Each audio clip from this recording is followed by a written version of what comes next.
Chapter 47, No Choice. Despereaux stood trembling on the steps. The thread was most definitely gone. He could not hear it. He could not see it. He should have tied it to himself when he had the chance, but it was too late now. Despereaux's dire situation suddenly became quite clear to him. He was a 2-ounce mouse alone in a dark, twisting dungeon full of rats. He had nothing but a sewing needle with which to defend himself. He had to find a princess, and he had to save her once he found her. "It's impossible," he said to the darkness. "I can't do it." He stood very still. "I'll go back," he said, but he didn't move.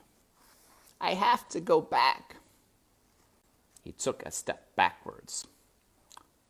"But I can't go back. I don't have a choice.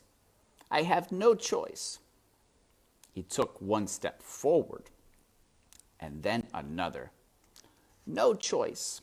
His heart beat out to him as he went down the stairs. No choice, no choice, no choice. At the bottom of the stairs, the rat Botticelli sat waiting, and when Despereaux stepped from the last stair onto the dungeon floor, Botticelli called out to him as if he were a long-lost friend. "Ah," said Botticelli, "there you are. Exactly. I've been waiting for you." Despereaux saw the dark shape of a rat, that thing that he had feared and dreaded for so long, finally stepped out of the gloom and come to greet him. "Welcome, welcome," said Botticelli. Despereaux put his paw on the needle. "Ah," said Botticelli. "you are armed. How charming." He put his paws up in the air. "I surrender. Oh, yes, certainly, exactly. I surrender." "I?" said Despereaux. "Yes?" said Botticelli. "You." He took the locket from around his neck. He began swinging it back and forth. "Please, go on." "I don't want to hurt you," said Despereaux. "I just need to get by you. I am on a quest." "Really?" said Botticelli. "How extraordinary. A mouse on a quest." Back and forth went the locket. "A quest for what?" "A quest to save the princess." "The princess," said Botticelli. "The princess, the princess. Everything seems to be about the princess these days. The king's men were down here searching for her, you know. They didn't find her. That goes without saying. But a mouse has arrived, and he is on a quest to save a princess." "Yes," said Despereaux. He took a step to the left of Botticelli. "How inspiring," said Botticelli. He lazily took a step to his right, blocking Despereaux's way. "Why the hurry, little friend?" "Because," said Despereaux, "I have to—" Yes, you have to save the princess. Exactly. But before you save her, you must find her. Correct?" "Yes," said Despereaux. "What if," said Botticelli, "what if I told you that I know exactly where the princess is? What if I told you that I could take you right directly to her?" said Despereaux. His voice shook. His paw on the needle trembled. "Why would you do that?" "Why would I do that? Why would I help you?" Hey, Caroline. Yeah, it is a sad day. The story's ending. I feel that too as well. So thanks for joining in this whole time. Good to see you. Why would I do that? Why would I help you? Why, to be of service, to do my part for humanity, to aid in the rescue of a princess. But you are A rat! supplied Botticelli. Yes, I am a rat. And I see by your trembling that the greatly exaggerated rumors of our evil nature have reached your oversized ears. Yes, said Despereaux. If, Said Botticelli, swinging the locket back and forth. if you allow me to be of assistance, you will be doing me a tremendous favor. Not only can I do a good deed for you and for the princess, but my actions will help to dispel this terrible myth of evil that seems to surround rats everywhere. Will you let me assist you? Will you let me assist myself and my kind? Reader, was it a trick? Of course it was. Botticelli did not want to be of service. Far from it. You know what Botticelli wanted. He wanted others to suffer. Specifically, he wanted this small mouse to suffer. How best to do that? Why, take him right directly to what he wanted. The princess.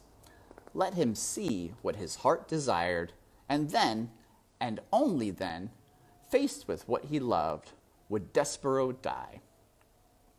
And at the end of it all, how tasty the mouse would be, seasoned with hope and tears and flour and oil and thwarted love. My name, little friend, is Botticelli Rimorso, and you may trust me. You must trust me. Will you tell me your name? Despereaux. Despereaux Tilling. Despereaux Tilling, take your paw from your weapon. Come with me. Despereaux stared at him. Come, Said Botticelli. let go of your needle. Take hold of my tail. I will lead you to your princess, I promise. What, reader, in your experience, is the promise of a rat worth? That's right. 0, zip, nil, absolutely nothing. But I must ask you this question too. What else was there for Despereaux to hold on to? You are right again. Nothing. And so the mouse reached out. He took hold of the rat's tail. All right, chapter 48, on the tail of a rat.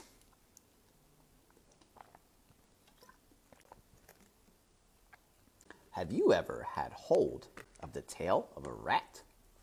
At best, it is an unpleasant sensation, scaly and cold, similar to holding onto a small, narrow snake. At worst, when you are dependent upon a rat for your survival, and when a part of you is certain that you are being led nowhere except to your death, it is a hideous sensation indeed to have nothing but a rat's tail to cling to. Nonetheless, Despereaux held on to Botticelli Rimorso, and the rat led him deeper and deeper into the dungeon. Despereaux's eyes had, by this point, adjusted quite well to the darkness, though it would have been better if they had not, for the things he saw made him shiver and shake. What did he see? He saw that the floor of the dungeon was littered with tufts of fur, knots of red thread, and the skeletons of mice. Everywhere there were tiny white bones glowing in the darkness. And he saw, in the dungeon tunnels through which Botticelli led him, the bones of human beings, too. Grinning skulls and delicate finger bones rising up out of the darkness and pointing towards some truth best left unspoken. Despereaux closed his eyes. But it didn't help. He saw as if his eyes were still open wide, the bones, the tufts of hair, the knots of thread, the despair. Ha ha ha, exactly, Botticelli laughed as he negotiated the twists and turns. Oh, yes, exactly. If what was in front of Despereaux was too horrible to contemplate, what followed behind him was, perhaps, even worse. Rats. A happy, hungry, vengeful parade of rats. Their noses up in the air, sniffing, sniffing. Mouse! Sang out one rat joyfully. Yes, oh yes, mouse, agreed another. But something else, too. Soup, called out another rat. Yes, soup, the others agreed. Blood, sang a rat. Blood, they all agreed together. And then they sang, Here, mousie, mousie, mousie, here, little mousie. Botticelli called out to the other rats. Mine, he said. This little treasure is all mine, gentlemen and ladies. Please, I beg you, do not infringe on my discovery. Mr. Remorso, said Despereaux. He turned and looked behind him and saw the rats, their red eyes and their smiling mouths. He closed his eyes again. He kept them closed. Mr. Remorso, he shouted. Yes? Said Botticelli. Mr. Remorso, said Despereaux, and he was crying now. He couldn't help it. Please, the princess. Tears! Shouted the rats. We smell tears, Mousie, we do. Please, shouted Despereaux. Little friend, said Botticelli, little Despereaux Tilling, I promised you, and I will keep that promise. The rat stopped. Look ahead of you, he said. What do you see? Despereaux opened his eyes. Light, he said. Exactly, said Botticelli. Light. Chapter 49. What do you want, Miggery so? Again, reader, we must go backwards before we go forwards. We must consider, for a moment, what had occurred with the rat and the serving girl and the princess down in the dungeon before Despereaux made his way to them. What happened was this. Roscoe led the Pea and Mig deep into the dungeon to a hidden chamber, and there he directed Mig to put the princess in chains. Gord, said Mig, she's going to have a hard time learning her lessons if she's all chained up like. Do as I say, said Roscoe. Maybe, said Mig, before I lock her up, her and me could switch outfits so we could start in already with her being me and me being a princess. Oh, yes, said Roscoe. Certainly, a wonderful idea. Miss Miggery. Princess, take off your crown and give it to the serving girl. The Pea sighed and took off her crown and handed it to Mig. And Mig put it on, and it slid immediately right down her small head and came to rest, quite painfully, on her poor, abused ears. It's the biggest thing, she said, and painful like. Well, well, said Roscoe. How do I look? Mig asked, smiling at him. Ridiculous, he said. Laughable. Mig stood, blinking back tears. You mean I don't look like a princess? She said to the rat. I mean, said Roscoe, you will never look like a princess, no matter how big a crown you put on your tiny head. You look exactly like the fool you are and always will be. Now, make yourself useful and chain the princess up. Dress-up time is over. All right. Meg sniffed and wiped at her eyes and then bent to look at the pile of chains and locks on the floor. "And now, Princess," he said, "I'm afraid that the time for your truth has arrived. I will now tell you what your future holds. As you consigned me to darkness, so I consign you, too, to a life spent in this dungeon." Meg looked up. "Ain't she going upstairs to be a serving maid?" "No," said Roscoe. "Ain't I going to be a princess, then?" "No," said Roscoe. "But I want to be a princess." "No one," said Roscoe, "cares what you want." As you know, reader, Miggery So had heard this sentiment expressed many times in her short life. But now, in the dungeon, it hit her full force. The rat was right. No one cared what she wanted. No one had ever cared. And perhaps, worst of all, no one ever would care. "I want," cried Meg. "Shh," said the princess. "Shut up," said the rat. "I want," sobbed Meg. "I want. I want." "What do you want, Meg?" the princess said softly. "Eh?" shouted Meg. "What do you want, Miggery So?" the princess shouted. "Don't ask her that," said Roscoe. "Shut up, shut up." But it was too late. The words had been said. The question, at last, had been asked. Sorry, I'm getting a little emotional here. Somebody finally asked Meg, "What do you want?" It's never been asked of her the whole time. The words had been said. The question, at last, had been asked. The world stopped spinning, and all of creation held its breath, waiting to hear what it was that Miggery So wanted.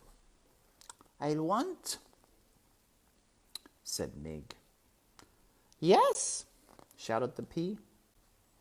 "I want my ma," cried Meg into the silent, waiting world. "I want my ma." "Oh," said the princess. She held out her hand to Meg. Meg took hold of it. "I want my mother too," said the princess softly, and she squeezed Meg's hand. "Stop it," shouted Roscoe. "Chain her up, chain her up." All right. We have a picture here. Oh, and I forgot to show you a picture, I'm sorry, from the last chapter, as Despereaux is being led through the dungeon by Botticelli. The caption says, "Despereaux closed his eyes." If you can see the small little hero mouse behind a large rat, and if you could see the faint skeleton bones on the dungeon floor. And we have another picture here of the princess asking Miggery So, "What do you want?" Oops, sorry. And where's the mouse? Where's Roscoe? Maybe he's on the floor somewhere. He's probably there. I just can't quite find him in the dungeon. Oh yeah, maybe he's standing up. Oh, he's got the spoon on his head. There's the mouse. Right there. Or the rat, I'm sorry. With the spoon on his head still. Roscoe. All right. "Gore," said Meg. "I ain't going to do it. You can't make me do it. I got the knife, don't I?" She took the knife and held it up. "If you have any sense at all," said Roscoe. "and I heartily doubt that you do, you will not use that instrument on me. Without me, you will never find your way out of the dungeon, and you will starve to death here, or worse." "Gore," said Meg. "Then lead us out now, or I will chop you up into little rat bits." "No," said Roscoe. "The princess will stay here in the darkness, and you, Meg, will stay with her." "But I want to go upstairs," said Meg. I'm afraid that we are stuck here, Meg," said the princess, "unless the rat has a change of heart and decides to lead us out." "There will be no changes of heart," said Roscoe. "None." "Good," said Meg. She lowered the knife. And so the rat and the princess and the serving girl sat together in the dungeon as, outside the castle, the sun rose and moved through the sky and sank to the earth again, and night fell. They sat together until the candle had burned out and another one had to be lit. They sat together in the dungeon. They sat and sat. And reader, truthfully, they might still be sitting there, still, if a mouse had not arrived. All right.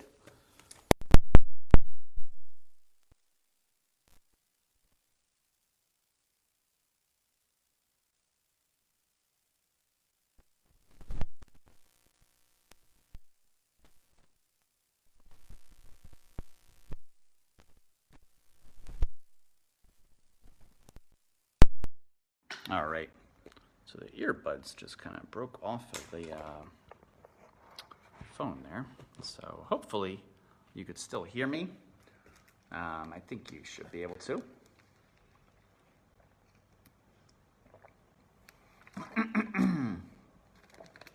All right. Chapter 50. Chapter 50, in which the princess says his name. "Princess!" Despereaux shouted. "Princess, I have come to save you." The Princess P heard her name. She looked up. "Despereaux," she whispered. And then she shouted it. "Despereaux!" Reader, nothing is sweeter in this sad world than the sound of someone you love calling your name. Nothing. For Despereaux, the sound was worth everything. His lost tail, his trip to the dungeon and back out of it, and back into it again. He ran towards the princess, but Roscoe, baring his teeth, blocked the mouse's way. The princess cried, "Oh no, rat, please, don't hurt him. He is my friend." Meg said, "Don't worry, princess. I will save the missy." She took the kitchen knife. She aimed to cut off the rat's head, but she missed her mark. "Whoopsie," said Miggery So. Chapter 51. What is that smell? "Ow!" screamed Roscoe. He turned to look at where his tail had been, and as he did so, Despereaux drew his needle and placed the sharp tip of it right where the rat's heart should be. "Don't move," said Despereaux. "I will kill you." "Ha ha ha!" Botticelli laughed from the sidelines. "Exactly." He slapped his tail on the floor in approval. "Absolutely delightful. A mouse is going to kill a rat. Oh, all of this is much better than I had anticipated. I love it when mice come to the dungeon." "Let me see," said the other rats, pushing and shoving. And here, another picture. We have Despereaux saying to Roscoe, "Don't move," pointing his needle sword at his heart. Roscoe still with the spoon on his head. "Stand back," Botticelli told them, still laughing. "Let the mouse do his work." Despereaux held the trembling needle against Roscoe's heart. The mouse knew that as a knight it was his duty to protect the princess. But would killing the rat really make the darkness go away? Despereaux bowed his head ever so slightly, and as he did, his whiskers brushed against the rat's nose. Roscoe sniffed. What is that smell?" he asked. Mousy blood, shouted one rat. Blood and bones, shouted another. You're smelling tears, said Botticelli. Tears and thwarted love. Exactly, said Roscoe. And yet, there's something else. He sniffed again, and the smell of soup crashed through his soul like a great wave, bringing with it the memory of light, the chandelier, the music, the laughter, everything, all the things that were not, would never, could never be available to him as a rat. Soup, moaned Roscoe, and he began to cry. Boo! Shouted Botticelli. Sss! Hissed the other rats. Kill me, said Roscoe. He fell down before Despereaux. It will never work. All I wanted was some light. That is why I brought the princess here, really, just for some beauty, some light of my own. Please, shouted Botticelli, do kill him. He is a miserable excuse for a rat. No, Despereaux, said the princess. Don't kill him. Despereaux lowered his needle. He turned and looked at the pea. Boo! Shouted Botticelli again. Kill him! Kill him! All this goodness is making me sick. I've lost my appetite. Gore! Shouted Meg, waving her knife. I'll kill him. No, wait, said the princess. Roscoe, she said to the rat. What? He said. Tears were falling out of his eyes and creeping down his whiskers and dripping onto the dungeon floor. And then the princess took a deep breath and put a hand on her heart. I think, reader, that she was feeling the same feeling that Despereaux had felt when he was faced with his father, begging him for forgiveness. That is, P was aware suddenly of how fragile her heart was, how much darkness was inside it, fighting always with the light. She did not like the rat. She would never like the rat, but she knew what she must do to save her own heart.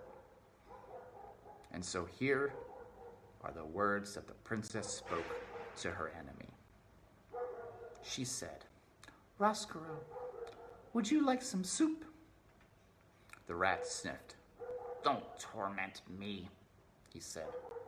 I promise you, said the princess, that if you lead us out of here, I will get cook to make you some soup, and you can eat it in the banquet hall. Speaking of eating, shouted one of the rats, give us the mousey. Yeah, shouted another. Hand over the mouse. Who would want him now? Said Botticelli. The flavor of him would be ruined. All that forgiveness and goodness, yuck. I, for one, am leaving.